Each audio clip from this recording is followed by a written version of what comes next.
Assalamualaikum warahmatullahi wabarakatuh. Halo semua, pada video kali ini kami dari kelompok 1 akan menjelaskan beberapa teori, model, dan kasus dalam pembelajaran.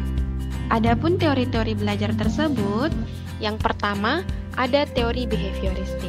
Nah, apa sih teori behavioristik itu? Teori behavioristik adalah teori belajar yang terjadi karena adanya interaksi antara stimulus dan respon. Contohnya, ketika seorang guru memberikan pertanyaan kepada siswa, kemudian siswa menjawab pertanyaan dari guru tersebut. Contoh yang lain yaitu ketika guru memberikan instruksi kepada siswa, maka siswa akan memberikan umpan balik. Jadi di sini yang memberikan stimulus adalah guru dan yang menerima respon adalah peserta didik. Yang kedua, ada teori konstruktivisme. Nah, apa sih teori konstruktivisme? Teori konstruktivisme adalah teori belajar yang mengedepankan kegiatan mencipta serta membangun dari sesuatu yang telah dipelajari.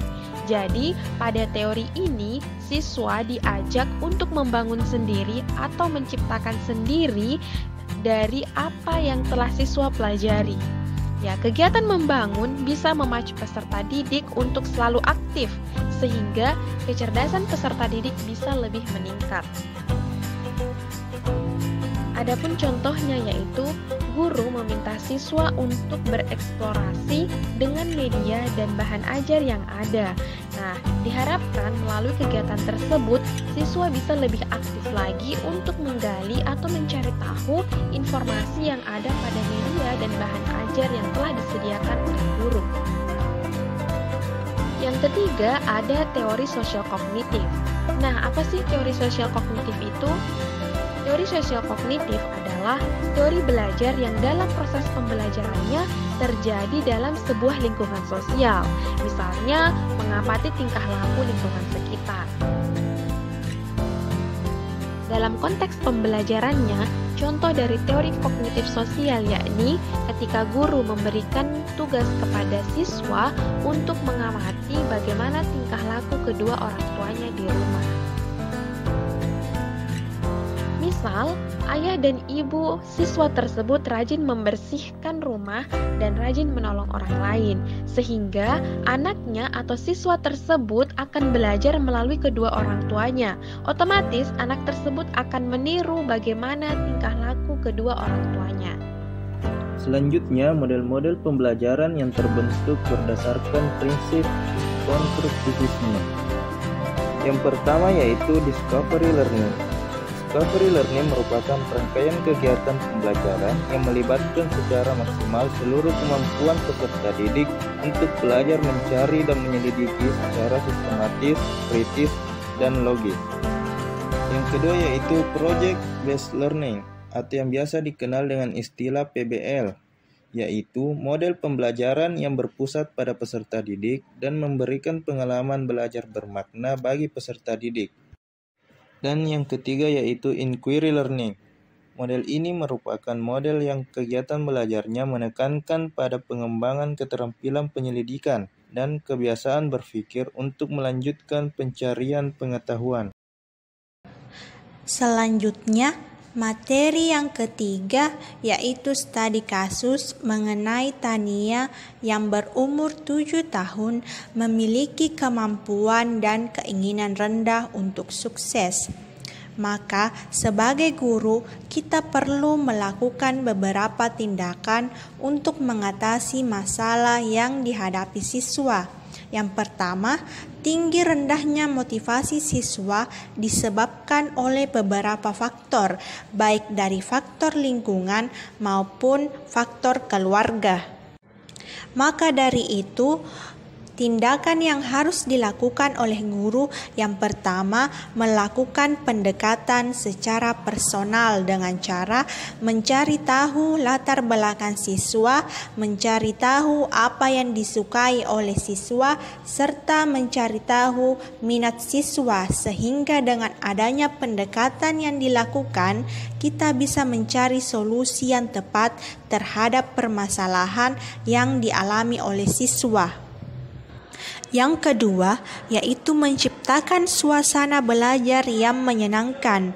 Dengan suasana belajar yang menyenangkan, diharapkan siswa dapat termotivasi dalam pembelajaran sehingga kemampuan siswa dapat meningkat.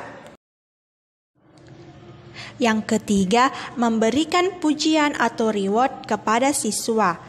Contohnya, pujian dalam bentuk penghargaan dengan simbol atau gerakan anggota tubuh pendidik ketika melihat perilaku peserta didik dengan cara tepuk tangan atau menunjukkan ibu jari atau jempol. Tujuannya agar dapat meningkatkan rasa percaya diri siswa serta membentuk kemauan siswa yang lebih keras. Kemudian yang terakhir, tidak membandingkan satu siswa dengan siswa lainnya karena setiap siswa memiliki kemampuan yang berbeda-beda. Kasus kedua yaitu Beno 9 tahun, pintar di kelas, namun penyendiri dan kesulitan bersosialisasi atau berkolaborasi dengan temannya. Jadi berikut ini ada beberapa cara untuk mengatasi masalah Beno tersebut. Jadi yang pertama yaitu mengajak anak berdiskusi atau berkomunikasi. Karena siswa pendiam memang harus diberikan perhatian khusus. Ketika kelas telah usai, cobalah untuk melakukan komunikasi secara individual. Selanjutnya yaitu tetap memberikan anak dukungan atau motivasi. Berikan motivasi-motivasi yang membangun agar siswa mampu bersosialisasi dengan temannya. Selanjutnya, carikan teman yang aktif. Siswa pendiam juga butuh teman mengobrol. Untuk memberikan pancingan, ada baiknya kita mencarikan teman yang lebih aktif darinya. Cobalah sandingkan siswa yang terlihat lebih aktif di kelas dengan siswa yang pasif.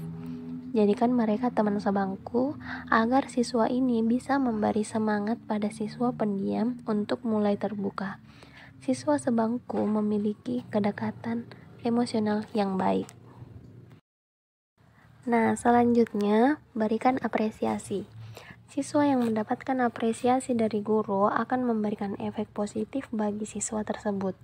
Siswa akan merasa lebih bersemangat untuk melakukan hal yang lebih baik lagi. Setidaknya murid tersebut akan merasa diperhitungkan dan akan baik bagi perkembangannya nanti.